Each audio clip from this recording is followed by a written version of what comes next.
jadi kita harus cari tahu dulu ya, apa sih sebabnya nilai tukar rupiah itu sekarang bisa anjlok, bisa sampai 17.000. Ya, balik lagi karena kasus corona ini. Karena kasus corona ini menyebabkan ekonomi istilahnya tidak pasti. Banyak investor-investor itu menarik dananya, melepas sahamnya. Jadi banyak investor-investor itu yang melepas sahamnya, melepas investasinya. Jadi mereka lebih memilih megang uang tunai. Ya, jadi kalau misalnya dia punya saham, punya di suatu negara, misalnya investor asing ya. Karena kebanyakan di Indonesia ini investornya investor asing. Jadi ketika suatu negara itu mengalami misalnya macam kita corona ini nggak pasti ekonominya, maka uang itu pindah ke luar negeri. Maka kalau uang itu pindah ke luar negeri, nilai tukar kita turun, tapi nilai uang mereka bakal menguat. Jadi perpindahan dolar balik ke negaranya. Ya, jadi kalau mau susah juga kita misalnya ekspor ya atau impor seperti itu. Karena kasus corona ini kita nggak bisa impor, kita nggak bisa ekspor karena negara-negara lain ditutup. Ya, negara-negara lain itu menutup dirinya karena takut corona ini. Jadi nggak bisa transaksi perdagangan luar negeri. Itu juga yang mengakibatkan nilai tukar rupiah itu turun, nilai tukar rupiah itu anjlok. Nilai tukar rupiah itu anjlok ya. Jadi dia tahu ya sebabnya kenapa nilai tukar rupiah kita turun, karena banyak investor-investor itu melepas sahamnya sehingga nilai saham itu turun. IHSG sampai ke 3.000. IHSG itu nilainya sampai ke 3.000. Nilainya merah terus, merah kalau kalian perhatikan merah. Dan nilai tukar rupiah anjlok terus. Karena banyak investor luar negeri itu yang mengambil uangnya, melepas sahamnya. Ya, jadi kita butuh dolar sebetulnya, makanya dolar itu menguat, rupiah melemah, itulah akibatnya.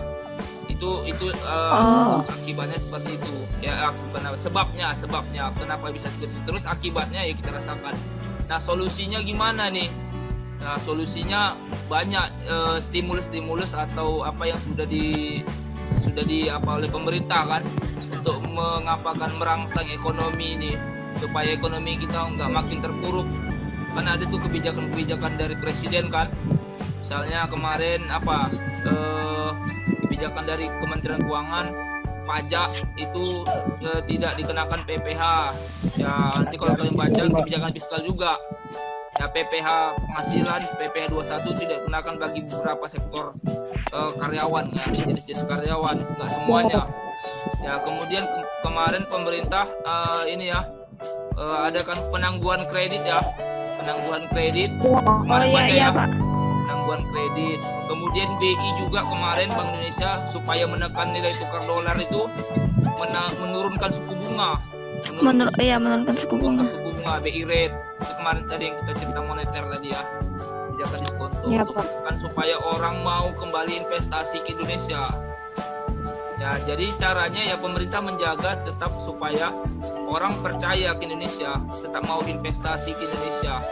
Makanya kemarin ketika awal-awal corona itu pemerintah tetap santai-santai aja, tetap menurunkan tiket, tetap menerima orang luar negeri masuk ke Indonesia supaya orang tetap percaya. Tapi ya efeknya banyak kan, sampai sekarang kita belum selesai coronanya kan.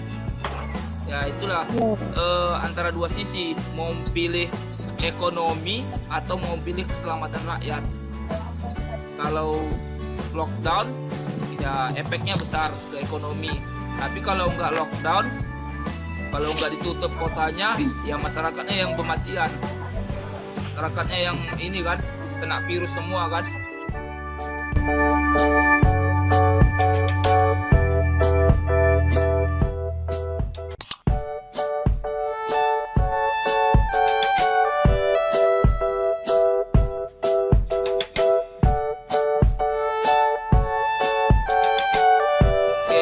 Jadi kalau kalian baca pidato presiden itu ada penangguhan kredit selama 1 tahun. Bagi siapa itu penangguhan itu diberlakukan? bagi yang kena corona. Siapa yang apa? Pak dari Yang terdampak corona. dari corona ini, Pak? Yang bagi yang kena virus ya. Iya. Bagi yang kena corona ya. Berarti yang sehat Kan bayar. ada potongan. Ya, karena kan pidato presiden itu dia hanya menyatakan bahwasanya ada penangguhan kredit, tapi nggak jelas bagi siapa. Nah, baru kemudian beberapa hari kemudian itu dijelaskan lagi dijelaskan oleh jubirnya, juru bicaranya bahwasanya itu hanya bagi yang kena corona. Tapi yang merasakan efek ekonominya bukan hanya yang sakit kan. Kebanyakan orang kan disuruh stay di rumah aja kan. Di rumah aja kan, nggak bisa kemana-mana. Kasihan kan, misalnya apalagi usaha turun ya kan, usaha karena orang di rumah aja jadi terhambat lah ekonomi itu karena nggak berputar kan.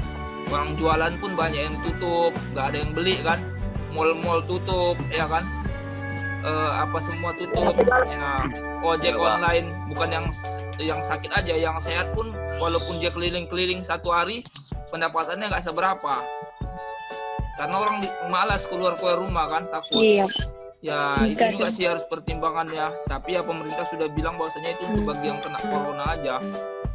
Jadi efeknya nggak terlalu besar sih kalau bagi perbankan. Karena berapa sih yang kena corona kan? Nah kalau semuanya dibikin penangguhan, itu baru gawat banknya. Kalau yang sehat pun kena atau nggak bayar juga, berarti itu juga bagi banknya ini juga. Tapi kemarin ada kebijakan dari Bank Indonesia bahwasanya penangguhan itu yang dibayar bunganya saja. Jadi pokoknya nggak dibayar, pokok angsurannya nggak dibayar, bunganya saja. Kemarin kalau kebaca itunya bahwasanya yang dibayar tuh bunga cicilannya aja, pokoknya nggak bayar. Nanti ke depan baru pokoknya itu dibayar kembali. Itu kebijakan diambil OJK ya.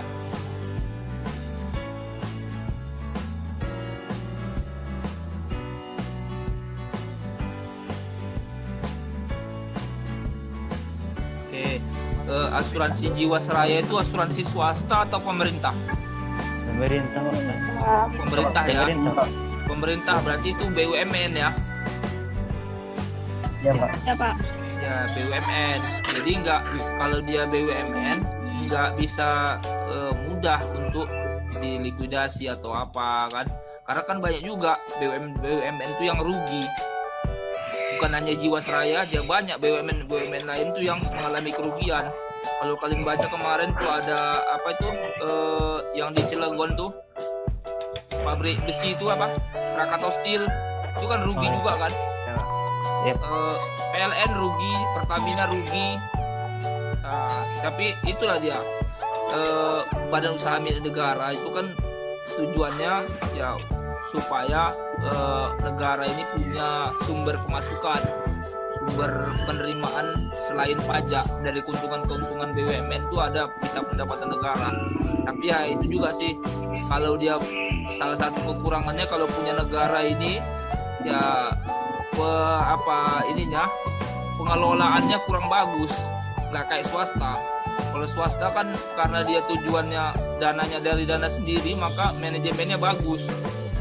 Contoh Bank BCA kan menjadi bank terbaik juga di Indonesia ya kan, walaupun dia swasta.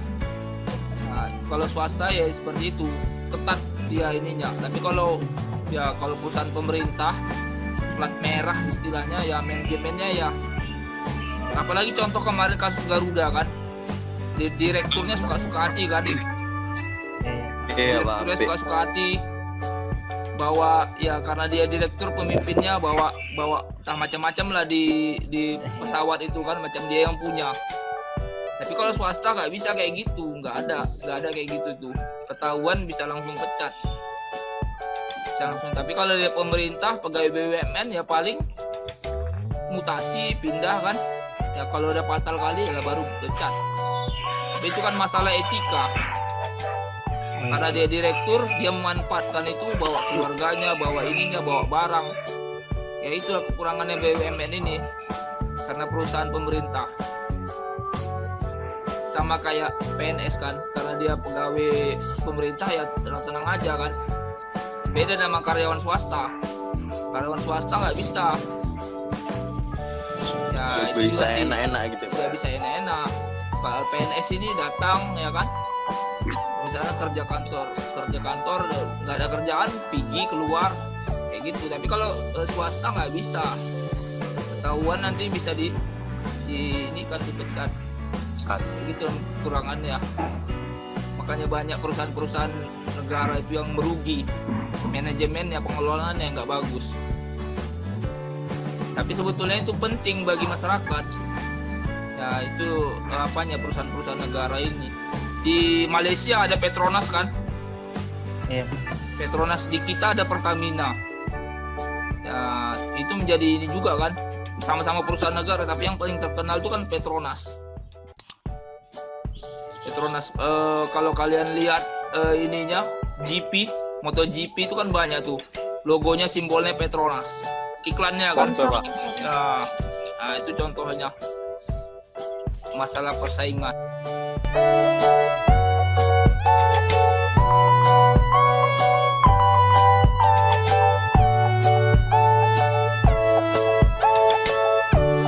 Kalau itu kan semuanya tergantung kebijakan dari pemerintah ini. Nah sekarang kan dinar dirham itu kan dipercaya sebagian masyarakat bahwasanya itu mata uang yang paling stabil, ya kan, karena dia apanya emas. Kalau mata uang kertas ini kan kalau kalian ini mata uang yang dulu sebelum kertas kan emas ya, emas. Nah, baru kemudian dicetaklah kertas, tapi ininya emas juga, atau ada nilai. Jadi mencetak uang kertas itu nggak sembarangan, ada underlyingnya, ada dasar penerbitan uang kertas itu apa?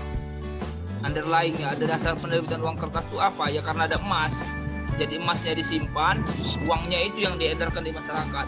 Tapi sekarang ya, kalau kalian lihat nanti ada videonya.